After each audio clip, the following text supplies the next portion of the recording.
Hello বন্ধুরা, শিখা spicy কুকিংয়ে আপনাদের সকল বন্ধুদের স্বাগত জানাই। বন্ধুরা, আজকে আমি বানাবো লাউ দিয়ে শোল মাছের রেসিপি।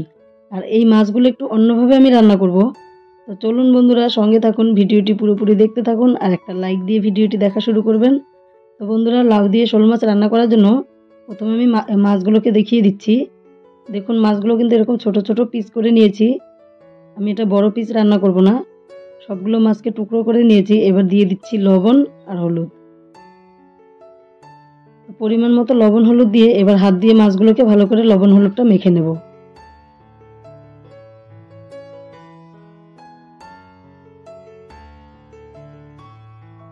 লবণ হলুদ মাখা হয়ে গেছে। এবার উনুনে একটা কড়াই চাপিয়ে দিয়ে তাতে দিয়ে দিচ্ছি সর্ষের তেল।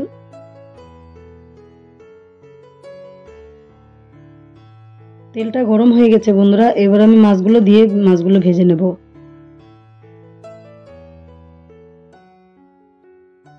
পুরো মাছটাই দিয়ে দিয়েছি। এবার মাছগুলোকে উল্টে পাল্টে দিয়ে লাল লাল করে ভেজে নিয়ে ফিরে আসছি। দেখুন বন্ধুরা, মাছগুলো ভেজে নিয়ে একটা পাত্রে নামিয়ে নিলাম। এবার মাছ ভাজা তেলেই আমি দিয়ে দিচ্ছি জিরা, তেজপাতা আর শুকনো লঙ্কা ফোড়নে দিয়ে দিলাম। এবার ফোড়নটাকে একটু নেড়ে চেড়ে ভেজে নেব। মশলাটার কালার চলে এসছে বন্ধুরা, এবার আমি দিয়ে দিব এর সঙ্গে আলুগুলো। আলুগুলো টুকরো করে কেটে নিয়েছি, সেই আলুগুলো দিয়ে দিলাম। এবার আলুটাকেও কিছুক্ষণ ভেজে নেব।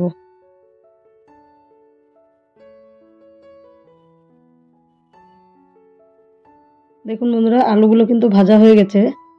তো এবার এর সঙ্গে আমি দিয়ে দিব কিছু মশলা। প্রথমে দিয়ে দিলাম আদা বাটা, এবার দিয়ে দিব লঙ্কা বাটা আর জিরা বাটা।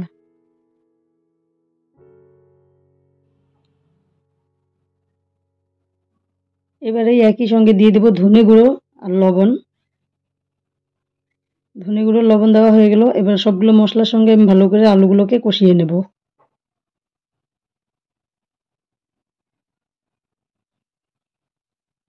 তো নেড়ে চেড়ে সুন্দর করে কষিয়ে নিতে হবে। তো মশলাটাকে কিছুক্ষণ কষিয়ে নিয়ে এবার আমি দিয়ে দিলাম পরিমাণ মতো হলুদ। এবার হলুদ গুঁড়োটাকে ভালো করে মিশিয়ে নেব।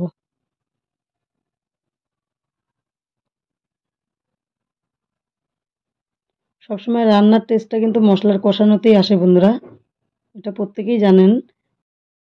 দেখুন বন্ধুরা, আলুর সঙ্গে মশলাটাকে খুব সুন্দর করে কষিয়ে নিয়ে এবার দিয়ে দিচ্ছি লাউগুলো। যে লাউগুলো টুকরো করে কেটে নিয়েছি। তো লাউ, মাছ, আলু মোটামুটি একই রকম কেটে নিয়েছি, সেগুলো দিয়ে দিলাম।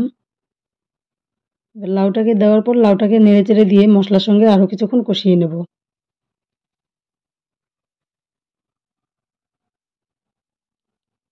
তো লাউটাকে কিছুক্ষণ কষিয়ে নিয়ে ফিরে আসছি বন্ধুরা। তো দেখুন বন্ধুরা, লাউটাকে কিন্তু আরও কিছুক্ষণ কষিয়ে নিয়ে ফিরে এলাম। লাউটা বেশ ভাজা ভাজা হয়ে গেছে, এর থেকে বেশি ভাজা যাবে না। এবার দিয়ে দিব পরিমাণ মতো জল। তো আমি এখানে গরম জলটাই ব্যবহার করছি। গরম জলটা দিলে এই ঝোলটার টেস্টটা অনেকটাই বেড়ে যাবে, যার ফলে গরম জলটা দিলাম। এবার নেড়ে দেব।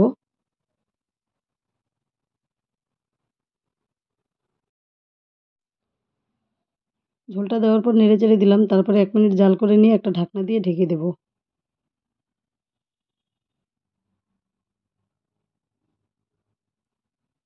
ঢেকে দিলাম। এখন ততক্ষণ জাল করব যতক্ষণ না লাউ আলুগুলো সেদ্ধ হচ্ছে। লাউ আলু সেদ্ধ হলে আমি ঢাকনাটা খুলে দেব।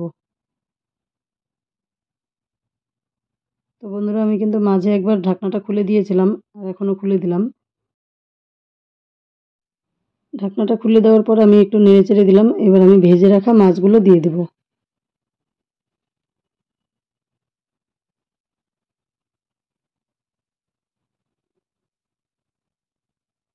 এবার লাউয়ের সঙ্গে মাছগুলোকে ভালো করে নেড়ে চেড়ে দিতে হবে।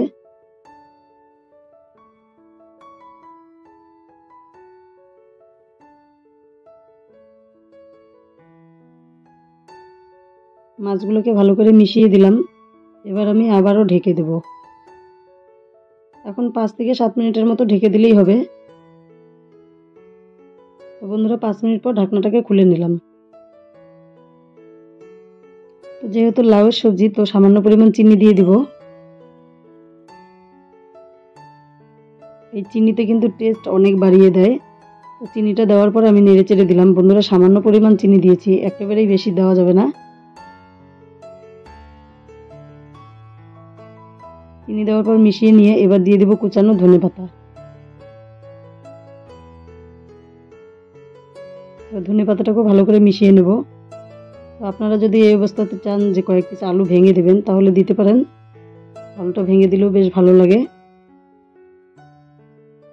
তো দেখুন ঝোল আর সবজি মাখা মাখা হয়ে গেছে, বেশি পাতলা ঝোলও নেই। তো আমি কিন্তু এই অবস্থাতেই নামিয়ে দেব। এখন